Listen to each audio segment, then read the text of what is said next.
Hello class 8 students, this is your science teacher Agrimar Rawat. So we have been doing the chapter materials, metals and non-metals. So in this we are going to move to further topics.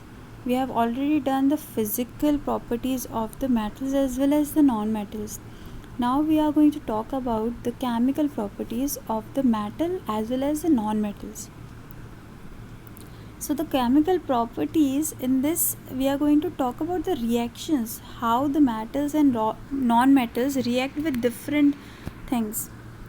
So the first thing we are going to see in this is oxygen, how the metal as well as the non-metal react with oxygen. Metal और non metals oxygen के साथ react कैसे करते हैं, क्या क्या reactions होती हैं, उनके बारे में कुछ एग्जांपल्स के थ्रू हम पढ़ेंगे इसे. Okay, so first we are going to see it in metals. So when the metals react with oxygen they form metallic oxide.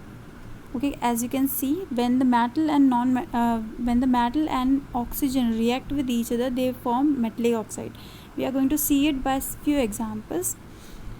So few of the metals are highly reactive with the oxygen.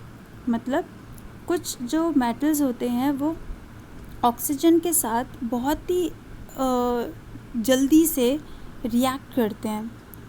ठीक है, तो उनके examples हैं sodium और potassium. Sodium और potassium कुछ ऐसे metals में से हैं जो कि ऑक्सीजन के साथ या फिर वाटर के साथ जब वो रिएक्ट करते हैं तो बहुत ही जल्दी करते हैं रिएक्ट, और क्या बनाते हैं, ऑक्साइड. जैसे हमने अभी पढ़ा, मेटल ऑक्साइड बनाते हैं.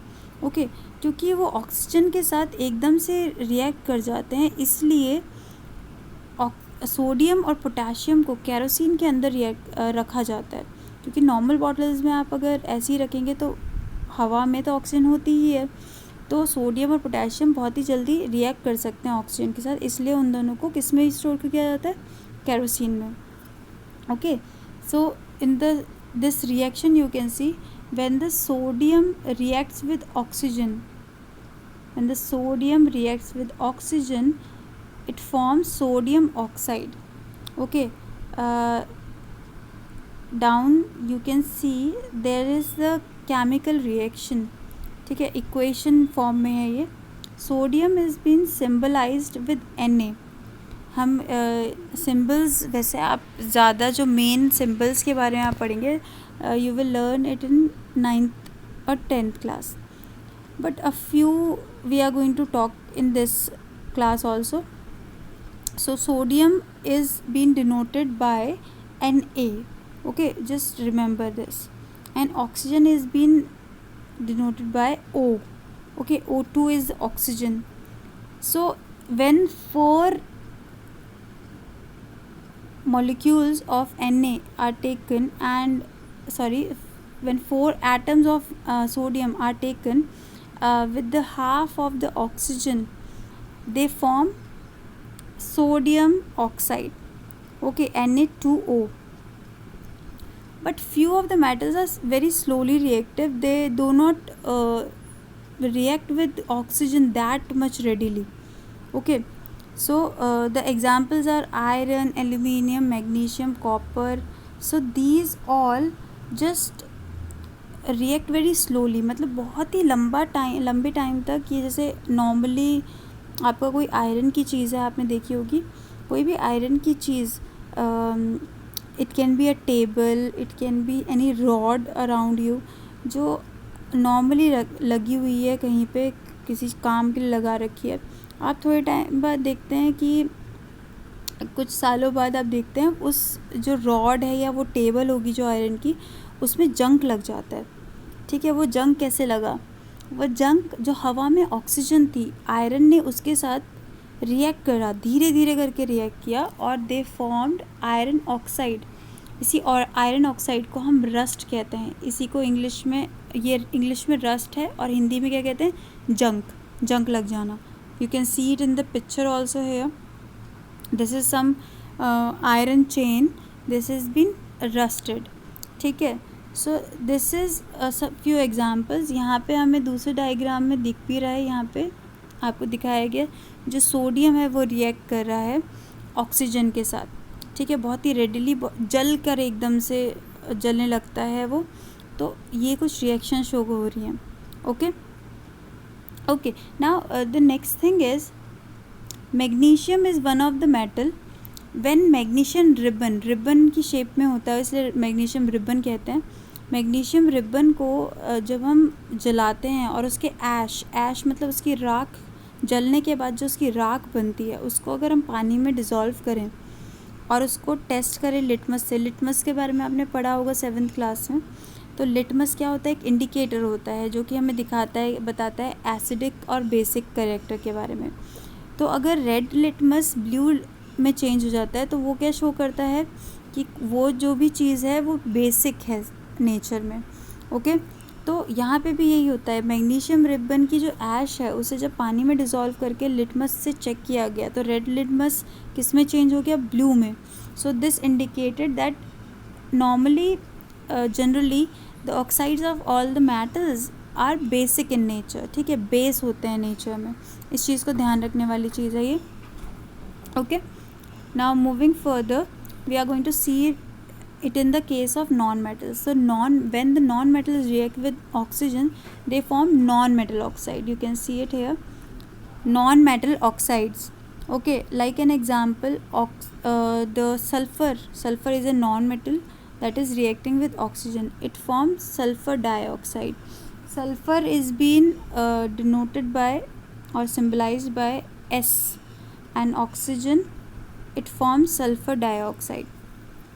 Okay, when SO2, it is SO2, when sulfur dioxide is dissolved in water, whatever the metallic non-metal oxide we have found with the reaction of non-metal and oxygen, whatever the product we have got, we have dissolved it in the water.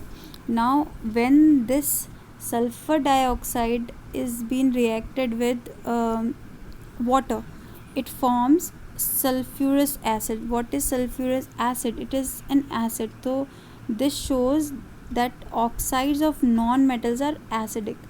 We have learned earlier that oxides of metals are basic in nature and the oxides of non-metals are acidic.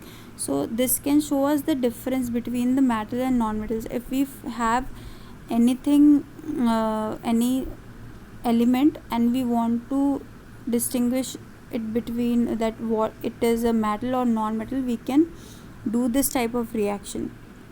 Okay, so the sulfurous acid has been formed. Sulfurous acid is H2SO3. Okay, so this is some reactions between this is showing the reaction of metal and non-metal with oxygen. Now the next is reaction with water. So metals, when the metal react with water, it form either the oxide or the hydroxide sorry, oxide or hydroxide, and hydrogen gas also produced with it. So when one example is here, when sodium reacts violently with cold water. जब हम sodium को cold water के साथ react करवाते हैं तो बहुत ही violently, मतलब एकदम से ब्लास्ट जैसा होता है, ठीक है। In this picture you can see it here, in this picture what it is here, this is the water and the sodium has been put in here. So it just react violently and it just blast, the sodium blast in here. So this shows that whatever this formed, that is the sodium hydroxide, and hydrogen gas has been formed here. Okay, so in this reaction also you can see Na is being reacted with H2O. H2O is water, and sodium hydroxide, sodium is Na, hydroxide OH. Okay, hydrogen gas is denoted by H.